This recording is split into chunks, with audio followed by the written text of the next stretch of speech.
Bonjour et bienvenue dans l'émission IT Interview consacrée aujourd'hui au marché des intégrateurs. 2018 signe la fin des lignes téléphoniques RTC, une fin de commercialisation qui précède un arrêt technique total et définitif d'ici 5 ans. La fibre optique prend sa place dans un monde numérique d'aujourd'hui et de demain, une réalité que le gouvernement anticipe et accompagne avec la mise en place d'un grand plan numérique d'ici 2022. De nouvelles perspectives qui laissent place à de nouvelles missions et métiers comme celui d'intégrateur 2.0. Alors qu'est-ce qu'un intégrateur? Comment le cloud et les autres innovations révolutionnent ces nouveaux métiers? Quels sont les bénéfices de cette mutation sur le client final à long terme? Pour nous accompagner sur ce sujet, avec nous sur le plateau, un expert, Laurent Silvestri, président d'OpenIP. Bonjour. Bonjour. Merci d'être avec nous. Alors, première question, est-ce qu'on peut rappeler en premier lieu qu'est-ce qu'un intégrateur? Bien sûr, avec plaisir. Alors, un intégrateur est une société de services dédiée au monde des professionnels, des entreprises ou des collectivités. Son rôle est d'accompagner l'entreprise sur 3 domaines. Les réseaux, avec le câblage, les switches, les routeurs et la sécurité.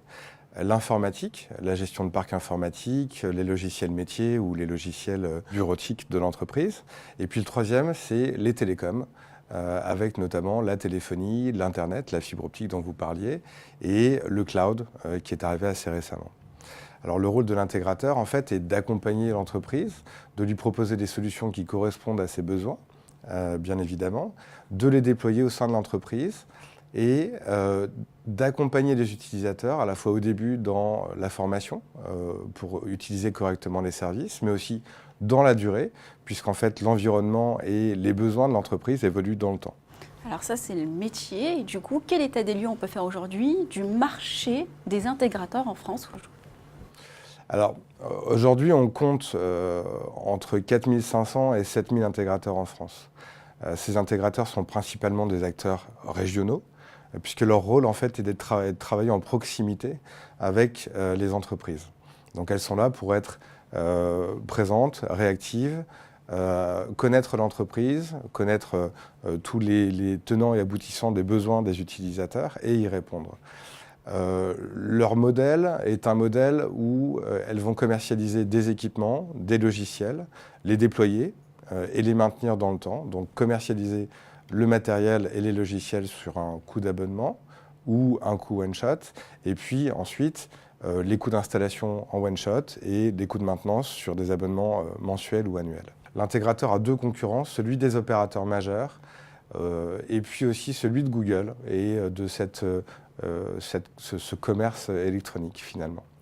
Donc ils sont dans un monde très changeant, ils doivent s'adapter, c'est assez complexe et on est là pour les accompagner. On est dans une période charnière de transition. Quels sont les facteurs qui sont à l'origine de cette mutation? Alors les facteurs sont à la fois les changements au niveau du produit, mais aussi les changements au niveau de la méthode de consommation ou le mode de consommation des entreprises. Alors au niveau des produits, les produits ne sont plus comme avant des produits logiciels qu'on installait à partir d'un CD-ROM. Donc on achetait sur CD-ROM et qu'on installait sur un ordinateur. Ils sont aujourd'hui consommés à l'usage à partir du cloud, puisque la majorité des éditeurs ont transformé leurs solutions logicielles pour qu'elles soient disponibles dans le cloud. Donc en fait, on va les souscrire en ligne, on va les déployer en ligne et on va les payer à l'usage. Ce qui est un gros changement finalement quand on regarde ce qui se passait il y a encore 10 ans. Au niveau des équipements, les équipements sont de plus en plus connectés. C'est-à-dire qu'en fait, ils sont monitorés à partir de l'extérieur. On peut les contrôler à distance. Les entreprises font de plus en plus attention à leurs investissements. Elles veulent des budgets maîtrisés. Maintenance incluse. Donc dans ce cadre-là, les intégrateurs doivent adapter leurs offres. D'ailleurs, ces offres sont devenues des solutions totalement packagées dans lesquelles on va retrouver les équipements, les logiciels, la consommation à l'usage de manière totalement forfaitisée. Alors, le gouvernement a une ambition, on l'a évoqué en introduction, celui d'un grand plan numérique d'ici 2022. Est-ce que c'est une deadline qui vous semble réaliste? Ce chantier a été commencé il y a quelques années. Il y a d'énormes forces en présence. Les collectivités collaborent avec les opérateurs d'infrastructures et les choses se passent bien. Donc, selon moi, le réseau fibre optique ou très haut débit sera déployé dans les temps. Maintenant, reste à savoir comment on réussira finalement à déployer du très haut débit dans les zones à faible potentiel ou zones blanches, comme on les appelle, sachant qu'à mon avis, les technologies de très haut débit mobile, comme la 5G, seront certainement une des solutions. Parmi les grands enjeux du numérique et qui sont attendus, il y a aussi les communications unifiées. Ouais. Comment se positionne finalement la France sur ce terrain ? Alors, la France n'est pas en retard, elle est au niveau de tous les pays occidentaux, c'est-à-dire qu'on avance dans le bon sens. C'est des technologies qui sont assez récentes, puisqu'elles datent de 2011, comme je vous le disais tout à l'heure, mais qu'elles ont été finalement progressivement déployées dans le cloud. Il y a 2 ans, Orange a annoncé la fin de son réseau de téléphonie commuté, le réseau RTC. Donc c'est le réseau cuivré sur lequel on s'appuie tous depuis de nombreuses années, depuis les années 70. Donc la fin de ce réseau cuivré, c'est un peu le lancement des communications unifiées. La réponse pour les particuliers, c'est la box à la maison ou le 100% mobile. Pour les entreprises, c'est la téléphonie dans le cloud et les communications unifiées. Alors c'est un gros avantage pour l'utilisateur, pour l'entreprise. Les communications unifiées, ce sont des logiciels qui permettent de communiquer à 2 ou à plusieurs, en audio, comme avant, mais aussi en visio, en chat, comme la plupart des utilisateurs aujourd'hui aiment le faire, et puis aussi à partir d'un téléphone fixe, d'un smartphone ou d'un ordinateur. Donc en fait, en soi, le marché français est en plein lancement, c'est une vraie révolution pour l'entreprise, et tout le monde devrait en tirer d'énormes avantages. Vous êtes aujourd'hui le fondateur d'une entreprise qui s'appelle OpenIP. Quelle est sa singularité sur le marché ? OpenIP est une société qui s'est créée en 2005. Nous sommes un opérateur télécom, spécialiste des logiciels de communication unifiée, des solutions de communication unifiée et des technologies de voix sur IP.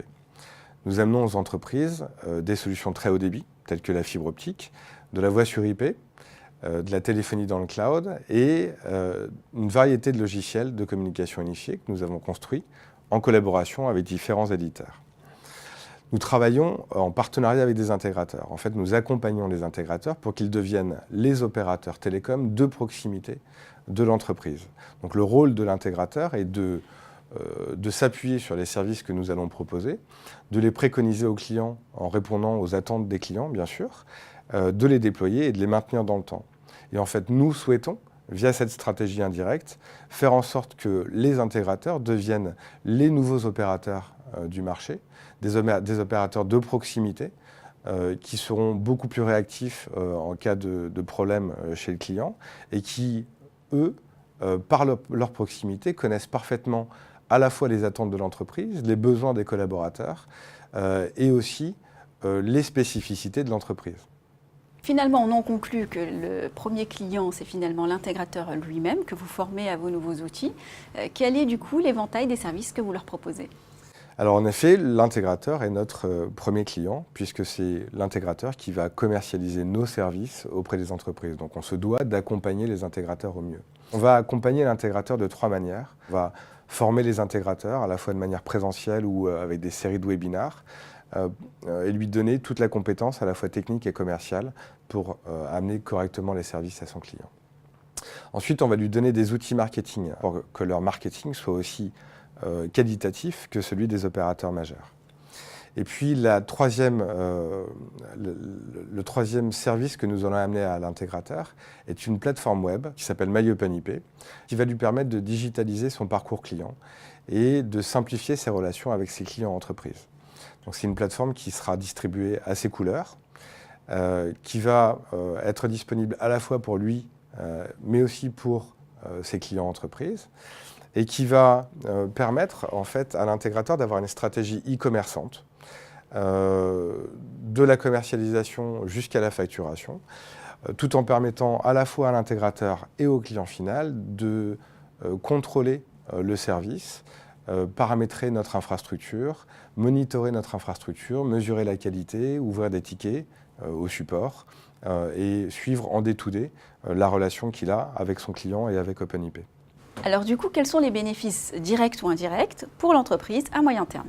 Le rôle de l'intégrateur va être d'être présent en proximité, d'être réactif quand il y a des problèmes, de conseiller correctement le client, de l'accompagner, d'accompagner ses utilisateurs et d'amener une offre qui sera beaucoup plus riche que celle qui serait amenée par un opérateur majeur.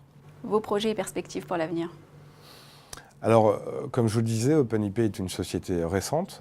Nous sommes créés en 2005. On est pour autant pionnier sur le marché des communications unifiées. Nous avons eu une croissance à 2 chiffres durant les 12 dernières années. Sur les années qui arrivent, alors en 2018, nous espérons passer la barre des 1000 intégrateurs partenaires d'OpenIP. Et sur les 2 ans à venir, nous pensons doubler notre chiffre d'affaires. Il est vrai que avec notre stratégie indirecte et puis la densité de notre réseau de distribution, notre réseau d'intégrateurs, nous avons vraiment toutes les armes pour accompagner les entreprises dans la mutation que sont le passage à la fibre, la fin du RTC, les communications unifiées, la téléphonie dans le cloud. Donc les perspectives sont bonnes et vous l'avez compris aussi, nous souhaitons faire de MyOpenIP l'application préférée des intégrateurs et de leurs clients entreprises. En tous les cas, on vous le souhaite. Merci beaucoup. Merci pour votre intervention. Merci à vous de nous avoir suivis. On se retrouve bientôt pour un prochain numéro d'IT Interview.